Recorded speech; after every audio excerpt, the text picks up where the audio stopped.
Hello बच्चों, आइए इस प्रश्न को पढ़ते हैं। प्रत्यावर्ती धारा परिपथ में किसी यंत्र में प्रवाहित धारा I तथा आरोपित विभवांतर V समीकरण I बराबर 2 sin ओमेगा टी एम्पियर तथा V बराबर 5 cos ओमेगा टी वोल्ट द्वारा दिए गए हैं। यंत्र में 6 शक्ति होगी। पहला ऑप्शन है 0, दूसरा ऑप्शन है 10 वाट, तीसरा ऑप्शन है 5 वाट, चौथा ऑप्शन 2.5 वाट।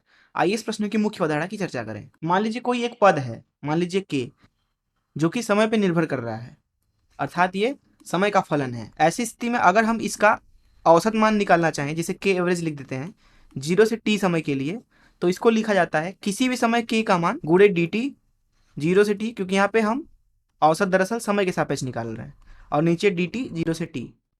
कुछ इस तरीके से किसी भी एक पद का हम औसत निकालते हैं। तो इस मुख्य अवधारणा का इस्तेमाल करके आइए इस प्रश्न को हल करें।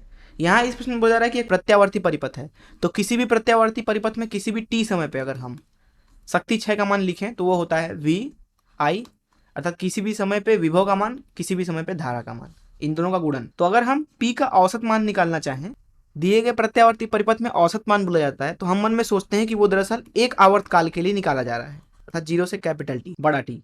इसको निकालने के लिए यहाँ पे लिखेंगे किसी भी t समय पे शक्ति का मान गुणे dt, अवकलन समाकलन करेंगे 0 से t के लिए, नीचे भी 0 से t dt। यहाँ पे अगर हम pt का मान लिखना चाहें तो है वी आई। वी का मान दिया हुआ है यहाँ पे 5 cos ओमेगा टी गुणे आई का मान दिया हुआ है 2 sin ओमेगा टी। तो यहाँ पे हम पी का मान लिख सकते हैं 5 2 sin omega T cos omega T. यहाँ पे ध्यान से देखें तो ये जो पद है ये दरअसल sin 2 ओमेगा टी के बराबर है। यहाँ पे हम सूत्र इस्तेमाल कर रहे हैं, गणितीय सूत्र। sin 2 थीटा बराबर होता है 2 sin थीटा cos थीटा। तो इसलिए यहाँ पे हम किसी भी क्षण पे शक्ति का मान लिख सकते हैं 5 sin 2 ओमेगा टी। तो इसलिए यहाँ से औसत शक्ति का मान लिखना चाहें अगर पी एवरेज, तो वो हो जाएगा 0 से t 5 sin 2 omega T D T भागे dt का समाकलन करेंगे तो t आ जाएगा, और क्योंकि यहाँ पे जो सीमा है वो 0 से t तक है तो नीचे t आ गया, तो इसको लिखा जा सकता है 5 भागे t, और यहाँ आ जाएगा 0 से t के लिए sin 2 omega T D T.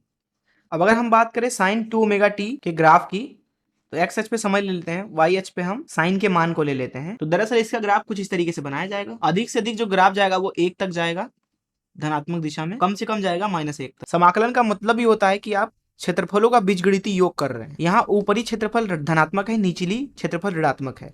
तो दरअसल जो ये पूरा मान लिखा हुआ है ये दरअसल 0 के बराबर हो जाएगा, क्योंकि अगर ऊपर क्षेत्रफल a है तो नीचे -a है, और दोनों का बीजगणितीय योग 0 के बराबर हो जाएगा, क्योंकि यहाँ पे जो सीमा लगा हुआ है समाकलन का वो 0 से t है। तो इस पूरे क्षेत्रफल को जोड़ना होगा जो कि 0 के बराबर आएगा। तो इसलिए यहाँ पे जो औसत शक्ति का मान मिल रहा है हमें दिए गए विभव और धारा के लिए, वो दरअसल 0 के बराबर आ रहा है। आइए देखें हमारा कौन सा ऑप्शन सही है। जैसा कि यहाँ पे आप देख सकते हैं कि पहला ही ऑप्शन जो है वो सही हो जाएगा। मैं आशा करता हूँ कि आपको इस प्रश्न का हल जरूर समझ में आया होगा। धन्यवाद।